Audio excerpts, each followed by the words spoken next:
Hello, this is Joseph Carlson, and this is episode 12 of The Grief of Politics. I am here with Avin Carroll. Avin, how are you doing? Doing great. Good afternoon. Yeah, we're doing this on the day that it's due. So a lot like high school, I'm doing something. No, we both just had time to do it then. My choice this month was climate change.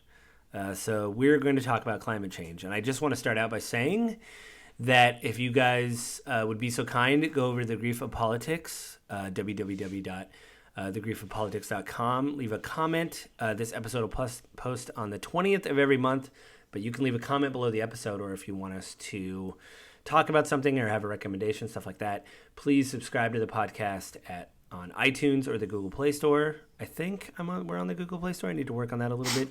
But go to iTunes, and then obviously tell your friends about it like Avin always says. I always forget to say that.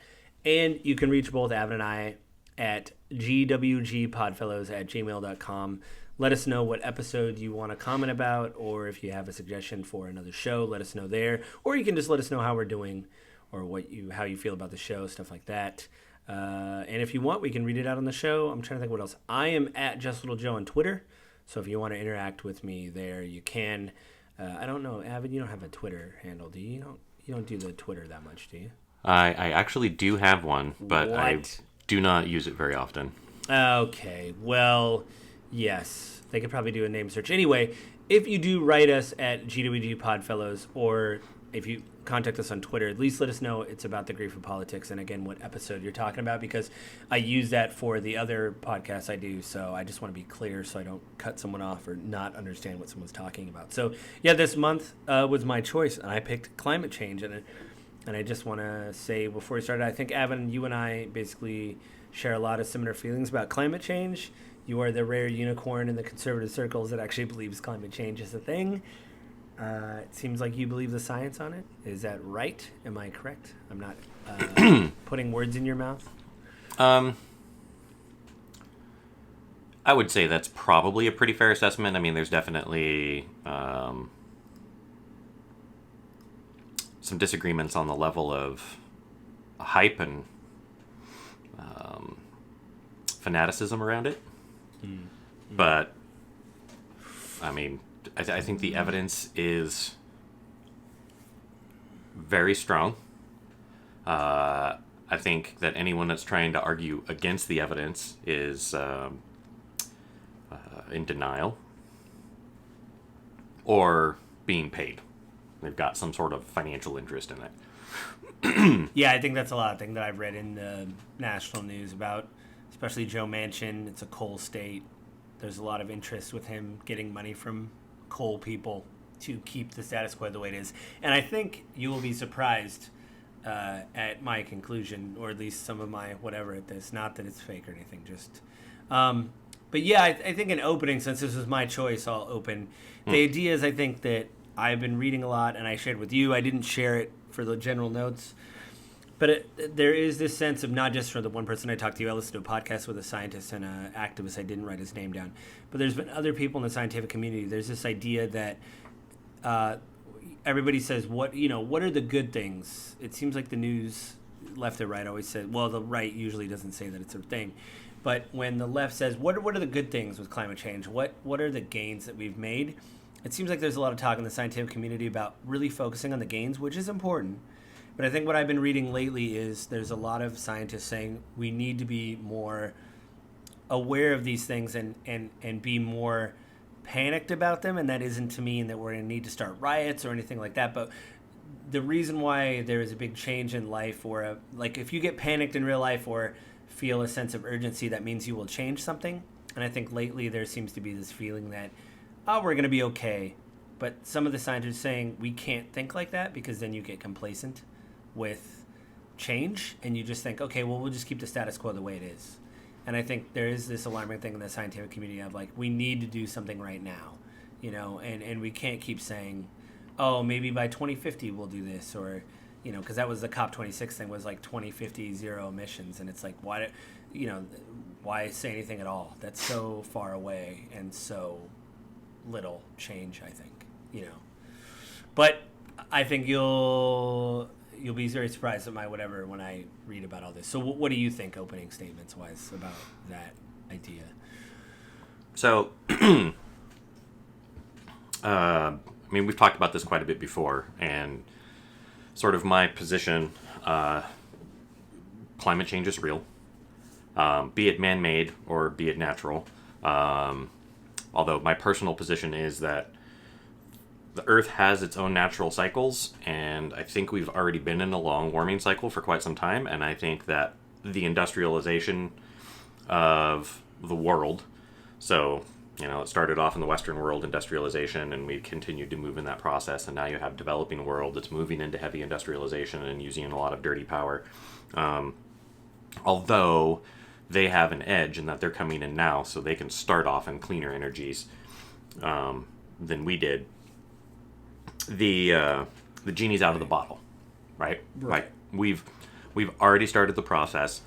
We've already added the greenhouse gases and had other impacts on the planet that can't be stopped. So for me, like, yes, we have to act, and I don't think that's wrong, but I really don't appreciate the panic-inducing attempts of so many people in the scientific community and the press, because it's not working anymore, right? Like, the general population has just sort of given up, and so all you really have are the activists. Then the small percentage of the population that's like, oh, well, I own a hybrid, or I have an electric car, and so I'm doing my part. That isn't really enough, but because it's been at such a high level of the world's going to end, the sky is falling for so long, I think that people are tired of it. Kind of like we are with COVID, right? Like, here we are now in Omicron world, and everyone is sort of like, whatever. Yeah, I would push back a little bit that and say, well, I mean, it's a double-edged sword. I will say that the Democrats from the very beginning have been like, we're gonna die, basically, right? The sky's gonna catch on fire, and maybe it wasn't back in the day, but it is the boy that cried wolf. Now I think we're at a time, like an inflection point, like a lot of scientists have pointed out, and so instead of just saying, well, it's been doom and gloom for so long, forget it. But scientists are saying, no, this is the point, that we are at that point. But again, you don't have to believe them or whatever or disagree. And I will say I agree with you when it comes to personal responsibility, because there's been a lot of pushback by the fossil fuel industry when they say, well, we are producing less plastic, and you can get a hybrid and all this stuff. And it's like, then you see photos of the Gulf, which it was several months ago. I don't know if you saw the footage. It was like a 30-second clip. It was from a news chopper. It was an oil rig caught, like the pipe caught on fire, and it looked like a sci-fi movie. And it's like, somebody pointed out, it was a Twitter comment, obviously, but I think they had a really good point. They said, listen, no amount of personal responsibility is going to stop this. No amount of me getting a hybrid and using cardboard straws and not using plastic bags is going to stop the oceans from catching on fire. And so really, the pushback I've seen in the scientific community is really on the fossil fuel companies of like, hey guys, it's no longer good enough to say, oh yeah, we're working on hybrids too and stuff. It's like, we're past that point. And so, I don't know. Well, and I mean, to that point, I would agree, right? Like, I mean, we've been listening to this since the 1990s, right? Yeah. I mean, yeah. I just looked up, An Inconvenient Truth came out in 2006, right? Like, yeah, I watched that too. I forgot that came out so long ago, but yeah. They, the left, specifically Democrats, have been beating this drum for so long, and it hasn't really visibly come or impacted most American lives in such a way that to escalate at this point in time just is hollow and empty, right? Like, never waste a crisis kind of a scenario. And so the severity of the situation is kind of, no one really cares. Like you said, boy cries wolf. Yeah, it was one thing I didn't include in the notes, but there was a PBS video for kids for like climate change, and the first thing they said when they opened it's for kids, and I watched it. It was on YouTube, and the guy said we don't have. I don't know if you said this, but as humans, maybe you said it on the phone. We always talk about this stuff beforehand, so I get confused on opening statements. But the guy said, as human beings, we have a terrible time with foresight. So it's very difficult for us to look into the future and say, this is going to be a problem. Yep. And that was the number one thing they said is climate denial at the time, whenever the video was recorded. And there was a lot of graphics because it was for kids, so it was very colorful. But he said the thing is, like, we can't look into the future and go, this is going to be a problem later. We need to do something about it now. We're very much, the skies are on fire. We should probably do something about that now. I mean, we probably could have done something Which is sooner. why we have a hard time saving for retirement, right? Because we have a hard time imagining what's going to happen in 30 years. But we know what's happening next week. Right. The other kind of point you made about like the fossil fuel industry like needs to act.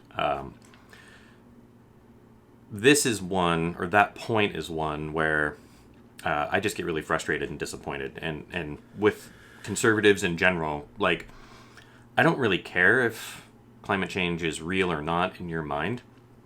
From a conservative viewpoint and from an energy production viewpoint, fossil fuel industries, like, why wouldn't you want to invest in this stuff?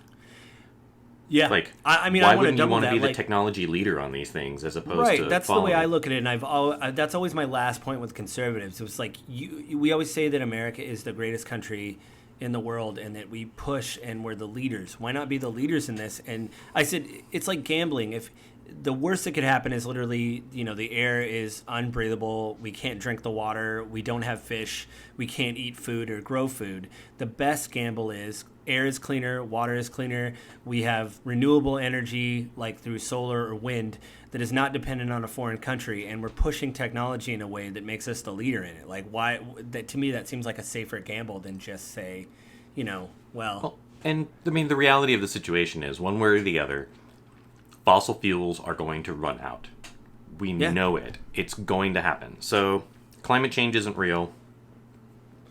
The planet's not getting any warmer because of anything that mankind is doing. It's just the natural cycles.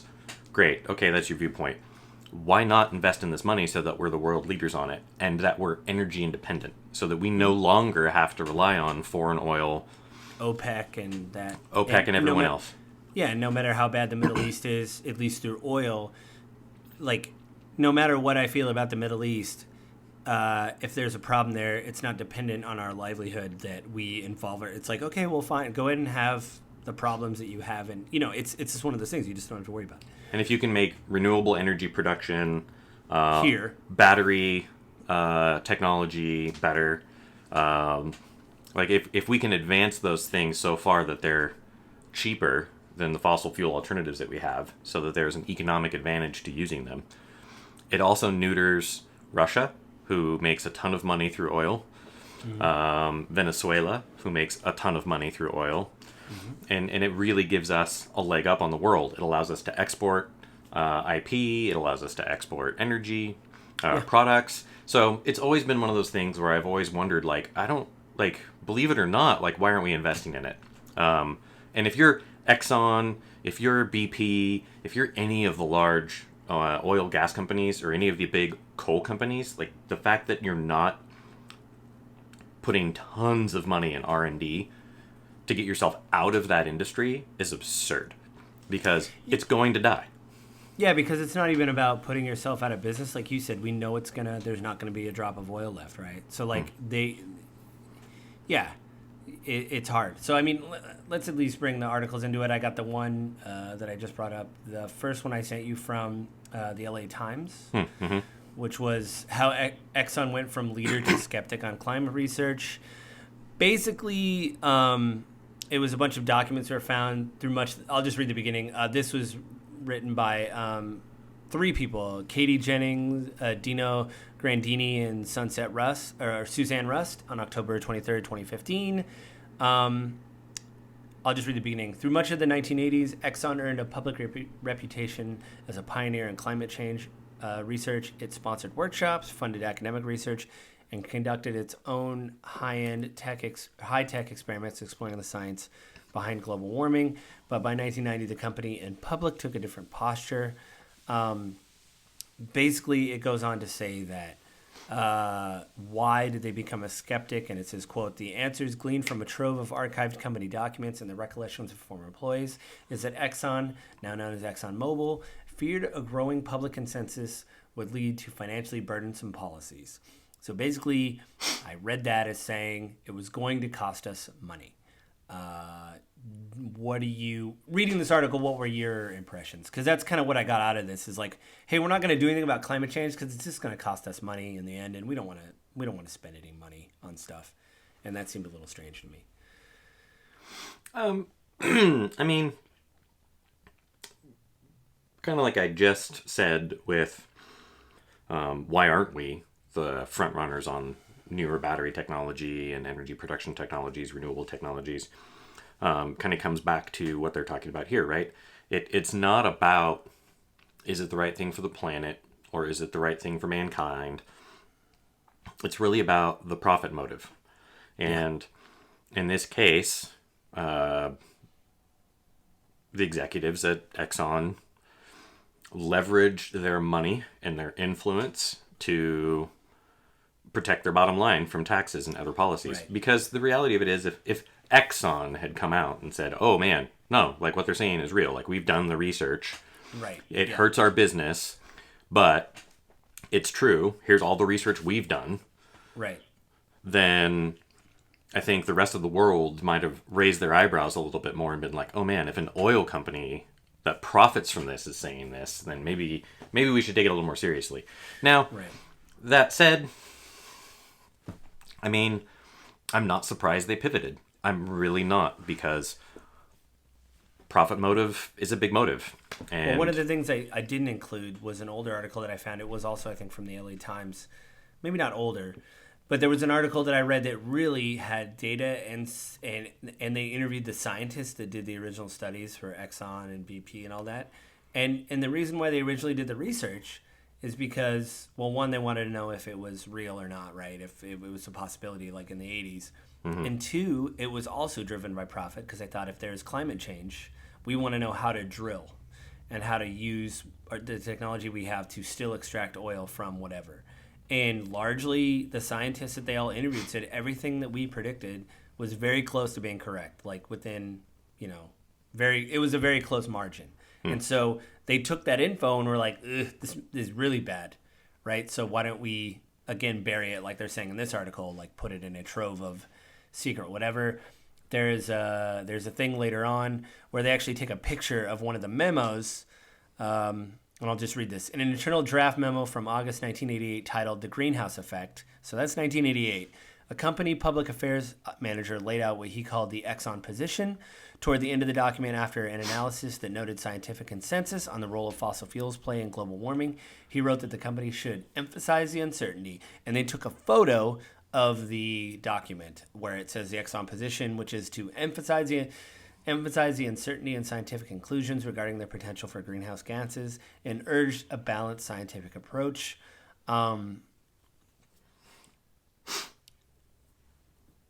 Other documents in the archive indicated Exxon scientists had been researching the topic for more than a decade, outfitting an oil tanker with carbon dioxide detectors and analyzing and building models to project how doubling of greenhouse gases in the atmosphere would affect global temperatures. Data confirm that greenhouse gases are increasing in the atmosphere, Levine told the board, according to a copy of his presentation in the ExxonMobil archive. Fossil fuels contribute most of CO2s. The Montreal Protocol was something in 1989, which was signed by the United States. It was like a proto-Paris Accord. They wanted to phase out CFCs, which I remember were in fridges a lot, and they wanted to stop the hole that was growing in the ozone layer. So, yeah. And the reason why they said this came into the news is in 1988, there was actually one of the hottest and driest summers on record. It was caused one of the worst droughts in U.S. history in 1988. And then that summer, James Hansen, then a NASA climate scientist, told Congress global warming had already begun. His testimony, enhanced by the sweltering temperatures outside, prompted many Americans to begin taking the threat of hotter planet seriously. Time magazine even put the Earth on its cover as Planet of the Year. Crazy. Yeah. So, yeah, what did you, again, like reading all this in the article, I think this is, the other article was paywalled, so I guess we could talk about it, but I guess I'll read what, so basically I want to get the year right. So this other article, oh no, here we go. I was already, okay. So it was basically I can't read it because it was paywalled, which is weird because I read it and then sent it to you. But the oil executives were grilled by the Senate and by, basically what is going on with this whole global warming thing. And it was basically said in the article that a lot of, obviously, big oil, we're not going to be the ones to say, they said, well, we agree that it is a problem, but they weren't going to do anything to stop producing fossil fuels, obviously. And this is where my big surprise at the beginning of the podcast comes from, because reading this, I got really dejected, because they're basically admitting, like, even through that one that you can read, yeah, it's a thing, but what are we going to do? Because we've already kind of made our bed with fossil fuels, and we can't turn the clock around. You know what I mean? Like, we're just going to keep doing this. I guess we'll invest in solar panels and wind, but like, meh, and I'm reading this going, well, they're right. Like if we would have done something in the 90s, maybe something could have changed. And I got really depressed after reading that article that was paywalled, that you can't read. But it's basically them sitting there saying, yep. But, I mean, they basically couldn't say yep, because the Senate asked them, are fossil fuels contributing? And, of course, they wanted to keep their jobs and their profit margin and said, we agree that something should be done about it. They were very passive about their role in what was happening, But, again, the other article we read says you knew what was happening, and you were just like, well, what? And so I got really dejected reading that article. So you couldn't read it either. So I'm basically just telling you what was in the article quickly. I mean, it could be anything in there. You could be making all of this up. There could be a whole thing about cats in there that I forgot. Yeah. Cats are wonderful. Yeah, we don't deserve cats. Yeah. They're not from the profit motive, from the responsibility to, SEC and not damaging the company and avoiding lawsuits, right? Like they have to protect the bottom line of the company. And let's be honest, executives for most companies get paid in some form of stock compensation. So they want to keep the stock price up. Profit sharing. Right. Yep. So, if you look at, them being like, yeah, we kind of got to do something, but, we don't know what, and like you said, we've made our bed, so let's go for it. I mean, one of the things in the LA Times article that they say too is that, in the 90s, in the 80s, they were looking at like, oh man, this is going to cost so much money to change directions and to improve all of this. And yes, we would be in a different place if in the 1990s we had started making those pivots. Like, yep, it's going to cost a ton of money. Yep, it's going to take a ton of time, but we need to start making those pivots. We'd be further ahead in battery technology. We'd be further ahead in renewable energy technology. But I don't necessarily know how much further ahead. I mean, a lot of the leaps that we've made, that Popular Mechanics article you shared with me, kind of separate from this, but about the solid-state batteries, right? A lot of that is driven by more modern computing capacity because they can use AI and better modeling to advance the tech. So could we have gotten to where we should be or not? I don't know. Could we have advanced electric cars further along? Probably. Could we have advanced hybrid technology further along? Probably. Could we have pivoted to, and in the 90s and early 2000s, probably the biggest tech we could have pivoted to that would have made one of the biggest differences is hydrogen power. Yeah, I've heard that too as an alternative. And I'm not one of these liberal people that hate nuclear power. I mean, it's come a long way, and that's one of the things that people talk about is a necessity to move over to clean energy is nuclear power. Yeah. And I'm not one of those people that's like, oh, nuclear power, it's so dangerous. I mean, there has been accidents, but again, technology is at a place where those are vastly minimized, you know, and yeah, and there's other, like you shared years ago, there's other elements we could use that have less of a half-life than what we use now, which is a half-life of what do we, like uranium's like thousands of years, Tens of thousands. yeah, and so like there's thorium, I think. There was other things that you shared with me that are like, yeah, it's got a half-life of 15 years, so, you know. Yeah, I want to say it was about 12 years ago or so, there was a YouTube video circulating around a guy discussing thorium reactors, lifter technology, so liquid fluoride thorium reactors. Nice. And you use a small amount of uranium, very small, to catalyze the nuclear reaction with the thorium, and then the thorium is the actual fuel, which gets burnt up in the actual reaction process. So you produce almost no radioactive waste using that tech. That could be something we could be experimenting with right now. You know, I'm sure it's something, honestly, we should have been experimenting with, and China is experimenting with. What we're moving forward on in nuclear technology in the United States currently is still closer to what we've already proven as a tech. However, it's been researched, and it's easier to make those leaps and get that technology out right now, because even though we had started using lifter technology in the 1960s for submarines, I believe, or maybe it was aircraft. Yes, we were trying to power airplanes with nuclear reactors in the 60s. What that your face says it all. Like, yeah, what do they, like, strap stuff to the side of it? It's like they have room for the pilot and that's it, and they're like, I have no ordnance, I'm just flying from here to there, and like talk about a nuclear disaster waiting to happen. Yeah, because the transistor chip didn't come out till like the mid 70s, right? So just the size of the reactor on the thing must have been humongous on the plane or whatever. I mean, the technology behind nuclear reactors in the 1960s and 70s is basically what most nuclear power plants that we use today are designed off of. You didn't need amazingly powerful computers to control them. I mean, you did need them, but it's a very kind of simple tech if you think about it. You use a radioactive material that's been processed to heat water to generate steam. Yeah. It's basically coal power, but you're using radioactive material to generate heat instead of a fire. So, anyway, yes, we could be much further along. Yes, I think that would have a very big impact, and if we had started investing in that tech back then, we could have made a big difference. Here's the reality, though. Climate activists, climate scientists, kind of the climate community as a whole is only just in the last 5 years starting to realize, like, oh, we should probably go nuclear, because that's the only way we're going to get there fast enough. And the reality of it is it's still not going to be fast enough, right? Like, we're already seeing sea level rise in places around the world.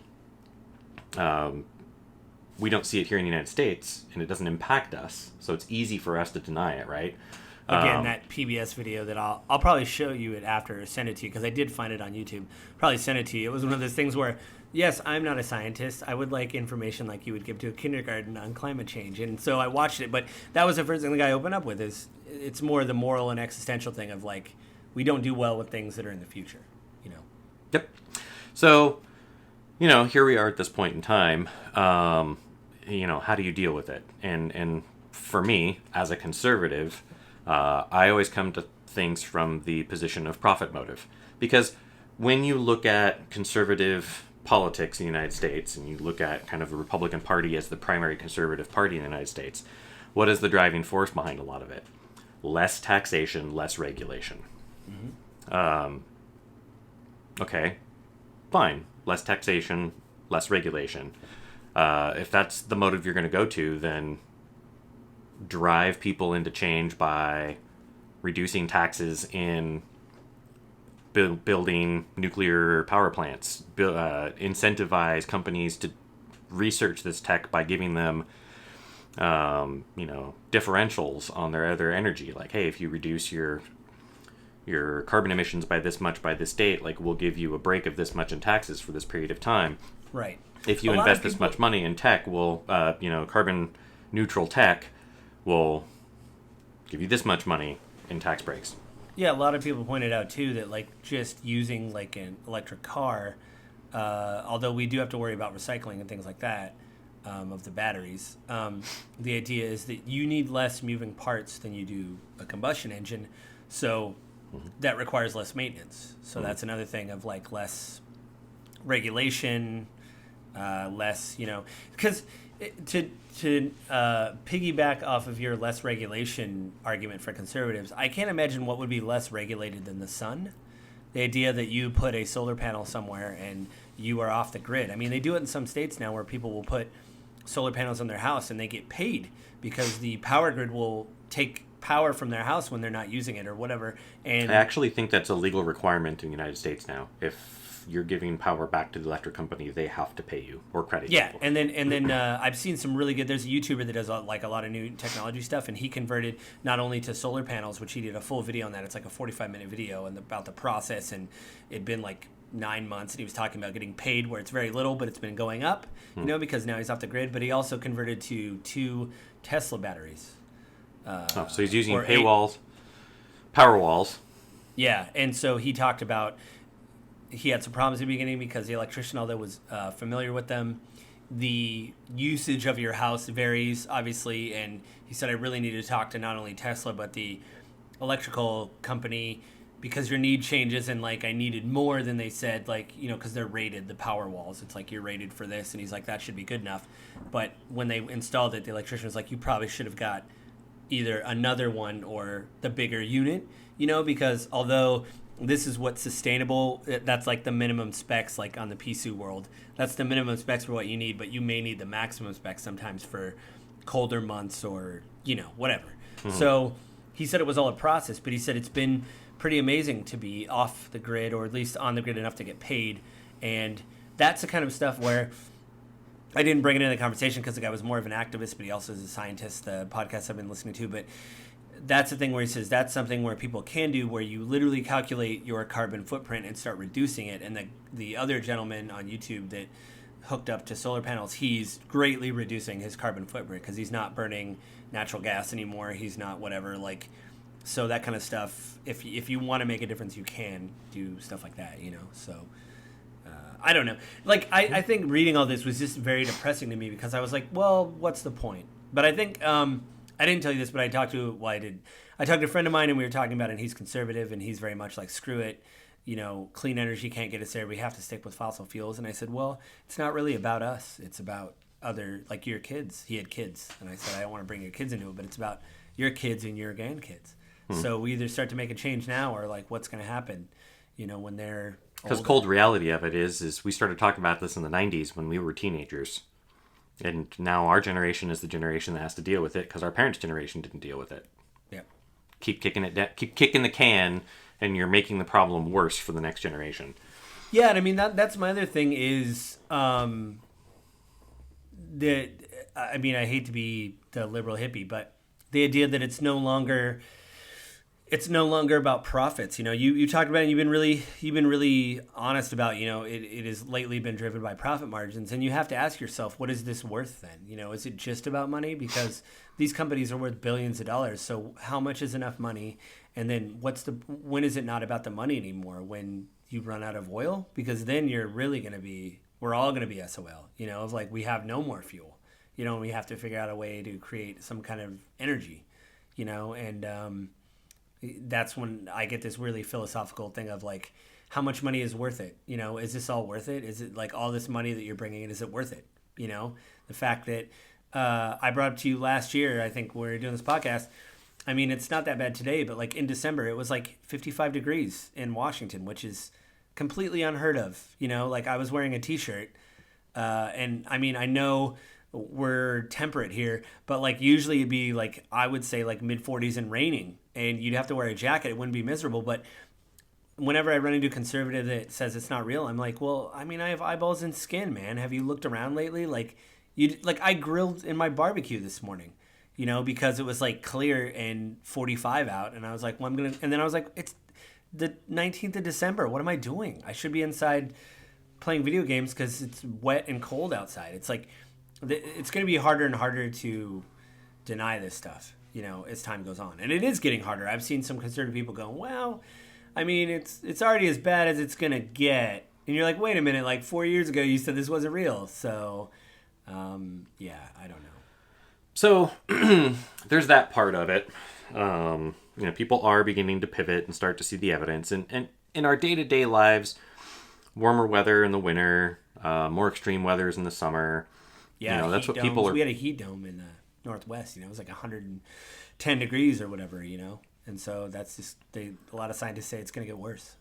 So that's where people point to say, like, this is the evidence, this is proof. And yet, I wish I could remember his name. I remember over the summer when we were having this super hot weather and everyone was like, this is climate change, this is a proof of it. And they were interviewing a climatologist from the University of Washington who is liberal, but he's a climatologist. And he's like, no, like, this isn't proof of global warming. Like, this is just natural weather patterns that occur. And yes, we will see that in the future of more extreme weather, but you can't point to like one-off sequences or even a couple to say this is climate change, but people do it and they hype it.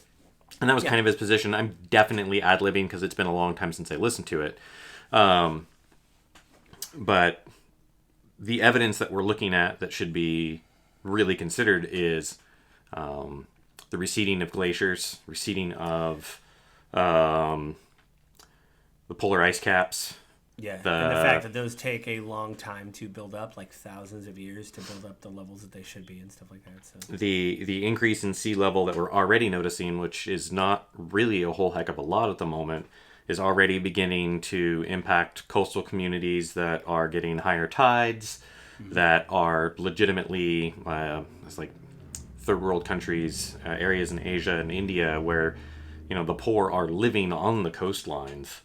And their communities are already beginning to be underwater to some degree. There's already refugees. I mean, I didn't bring the article in, but in places like in Africa where they farm, they can't grow anything. They're having to move to different places because there's a migration now happening because of climate change. You're not able to grow certain crops and things, because it's too hot or... So kind of coming back to that, though, like we live in Washington State, one of the greenest states in the country from a climate green perspective. Not green from our trees, although we're also one of the greenest states in the country. We are the evergreen state. Yeah. But... That's the only slogan I remember for the states. There's 49 other ones I do not remember. There's been a push for... Oh man, I can't remember it. There was a big push this summer for a new tax that was cap and trade, right? Which really was just a carbon tax, right? But a weird way of naming it, and I don't understand why that's how it was named. But anyway, there was a big push for it, and a conservative local radio host, Dory Monson, was talking about like, okay, why are we pushing for this? This is hurting middle-class working Americans that have to commute because they can't afford to live in Seattle. They can't afford to live near Seattle. So, the working-class families that work inside Seattle so they can get paid more money are commuting 45 minutes, an hour and a half to get into the city are the ones that are paying more in taxes and are actually being hurt by it because it's a huge percentage of their monthly expense. And now we're adding even more in taxes. And in Washington State, we're already like number 2 or 3 for most tax on gas in the country. And with the cap and trade proposal, it's going to ramp up to like 90 cents more a gallon than we're already paying or something like that over 5 years or 6 years. Which, bringing it back to the fossil fuel companies, why are we as middle-class people paying that tax? When your profit margin for the quarter is in the billions, you think it could maybe be fewer billions and they could pay because they're... I don't know. When you're a state, you don't have the leverage to go after and tax these corporations for the distribution of it, right? And let's just be honest, Washington State, we're one of the most heavily taxed states in the country. And my own personal opinion, our legislature, our governor, just kind of looks at us as a wallet that they can turn upside down and shake for more cash. Well, I mean, I don't have a lot of cash left, but I mean, we're just so heavily taxed and we keep adding it. So the point Doria was getting to is like, why are we pushing this? Washington State is something like 0.02% of annual global emissions. Like, we're already one of the greenest states in the country. We already have one of the highest concentrations of electrics and hybrids. The state's already looking at pivoting away from a gas tax and into a road usage tax because they're losing too much money on the gas tax. Mm-hmm. So, like, why are we trying to do it this way when countries like China and India that are developing are the ones pushing it? Which is why I brought it up, because of the other article that we haven't gotten to. We got yet. one more article, and the only reason I brought it up is from The Blaze. And they basically said that China is this is written by Chris Enlow on May 10th, 2021, so this year.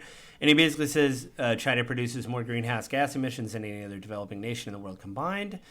A new report from the Rodenheim Group exposes China... Rhodium Group exposes China as the world's overwhelming leader of greenhouse gases.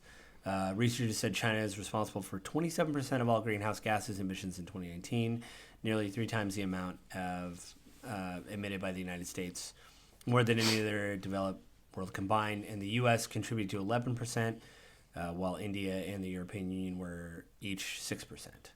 The reason why I included this article is that is correct, from what I can tell. China is producing more greenhouse gases than anybody else, but because we have a propensity for cheap goods, most of the goods in the world, in the U.S. and abroad, are being produced in China. So to me, the way I look at it is China is this basically country that consists of factories that build us cheap stuff. And so if we were building more of the things that we build in China here, I think that percentage for them would be lower and for us would be higher. Is that a reasonable assumption if we produce more things in the States? Probably.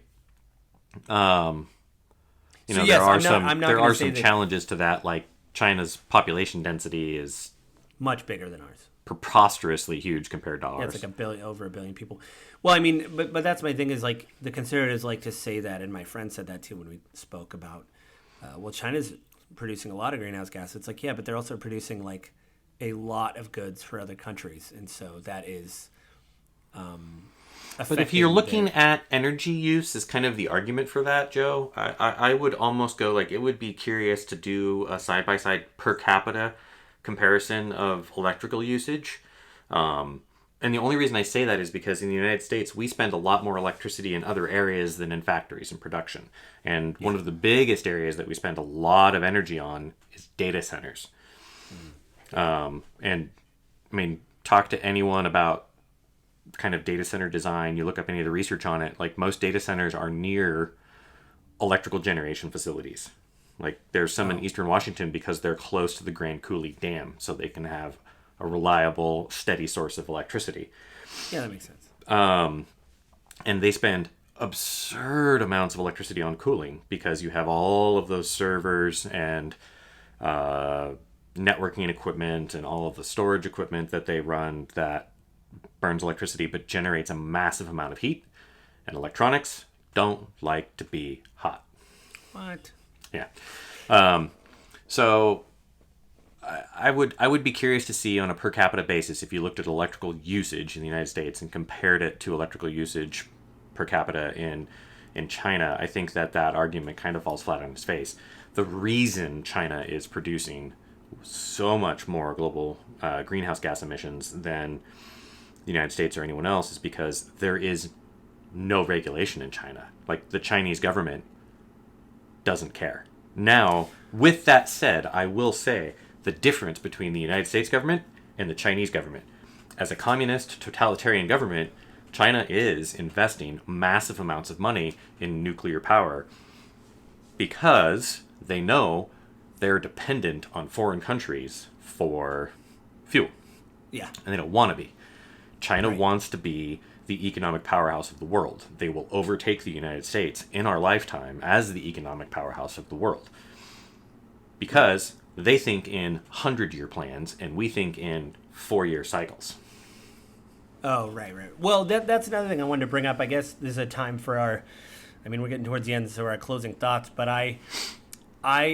one thing that I have read and really struck a chord when I was in my depression after reading the the New York Times article was the fact that, you know, our policy has to outlive a 4-year term limit or a 2-year term limit of a congressperson or Senate person, right? Mm-hmm. And so you could come in and say, climate change is real. We need to do something about it. Here's my policies. This will take X amount of years to develop. And the next administration can come in and say, this is not a priority at all. We need to gut this program. We need to put money in this other pot. And so then you run into a problem with, and you can't do like an executive order, because obviously we've talked a little bit about that before, but like the idea that you can just come in and sign a piece of paper and negate what the other person did in X amount of years also creates a problem for green energy and that's a huge issue in the United States. Like, we have this tendency to kind of seesaw back and forth between parties, be it in 8-year or 4-year cycles. Right. And then the next administration comes in and they tend to come in with the rest of their party and they undo stuff that they didn't like. And then the next party comes in and undoes stuff that they don't like and redoes stuff that they want back. And that's an issue. And there is a solution to that, but it's something we're moving further and further away from, which is bipartisan participation in these laws, making compromises and meeting in the middle. It's much more likely to stick than when you come in and you pass extreme changes. Right. I mean, but that's hard too. And again, it will take more than, you know, people using cardboard straws or whatever. You know, it's really difficult. So, I mean, I think that's my big closing thought. Is reading this, I was very depressed, but I guess I look at it as, I suppose I can try to do the best I can and, like, you know, carpool and all that kind of stuff, you know. Like, I don't know. It was depressing reading this, I'll say that much. Slightly hopeful. You know, at the end of the day, the disappointing thing for me is you know, the United States as the leader that we were in the world for so long, technologically, educationally, economically, militarily, foreign aid, and everything else that we let in for, you know, 50 years following World War II, 60 years following World War II, depending on where you want to argue, we've started to diminish. It's sad to me that we have chosen to maintain the status quo and not push forward on the technology that will be the future of the world. Like, we are acquiescing to falling behind. And that disappoints me. Now, I do think there's a lot of people that want to push it forward. At the end of the day, I'm a huge believer in human motivation. We talked about this when you were telling me about the climate scientist that was like, we don't have a choice, like, we have to stop now. And, you know, I was arguing like that's just unrealistic. It's not possible. Humans won't do that. But how do you leverage human psychology to push forward things like that? And here in the United States, it's really difficult because our political system is becoming so much more divisive. We're more and more and more hating the other side, and we're failing to see where we're common. Yeah. Also, I just want to bring this up. I did do some real quick research on what I was just saying about China and the United States. And the United States per capita kilowatt hours per person, well, per capita per person. In the United States, kilowatt hours per person per year, whenever this report was taken, it's a Wikipedia. The U.S. is 12,154 kilowatt hours per person, 12,154, versus China, 5,312. Yeah. So, like, we're using substantially more electricity in the United States, even if we're not producing as much. Yeah. So, just to bring that point up, too. Yeah, it's weird. I mean, what do you think, your closing thoughts about all? I mean, you kind of said, you know, it's, to me, it is about the money, right? You have to tell people it's more important than the money, and that's really difficult to do. Well, yeah, you have to make it, the reality of it is it's more important than the money. At least, for me, that's how I view it. I don't want to say that's the cold hard fact, because my perception and your perception of facts are going to be different. On this, we agree.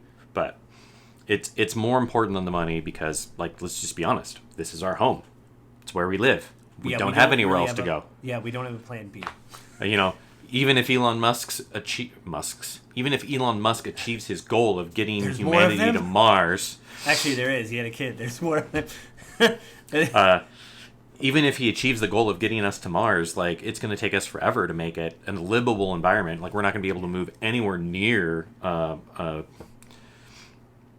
significant number of people to the planet where it would provide any level of protection should we destroy our own planet. But human nature, the way the world is wired, people don't see that far ahead. People don't think that far ahead. And again, this is why people don't invest in retirement. This is why people get to the end of their working lives and go, oh crap, what am I going to do? Yeah, I don't have any money. I'm going to have to keep working into my 70s because I don't have any retirement. What was I thinking? Well, right. You were thinking, how am I going to buy groceries this week?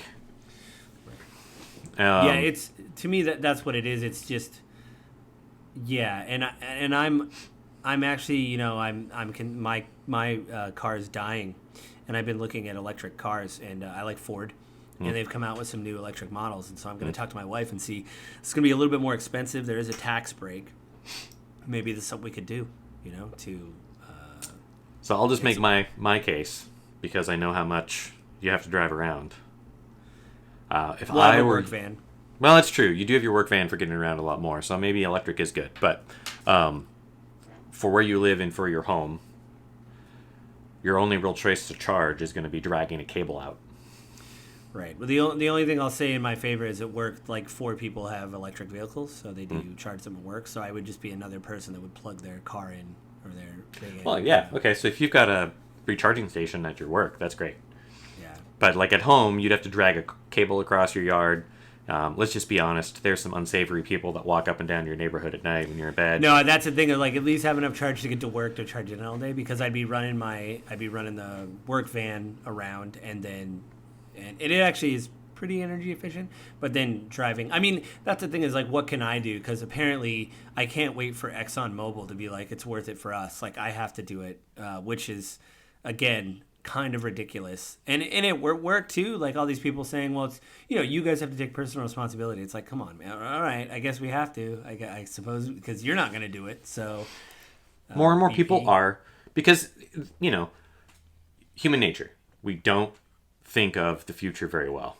Like your PBS kids thing talking about it, like, we don't see the future very well. We don't think of future risk very well because we're not wired for it, right? Yeah. Well, we don't plan for retirement very well, but a lot of people do. And so a lot of people will plan for retirement in, like, I want to live on a planet where I can still breathe the air, and where, like, I'm not going to be living on rations because we can't grow enough food. Yeah. So I'm going to start making changes that I can. Lisa and I just bought a hybrid, driven by 2 different factors. 1, economic impact. But 2, it does allow us to reduce our footprint. And, you know, hybrid technology, the hybrid that we bought versus the gas model of the same vehicle, the hybrid is actually the more high performance.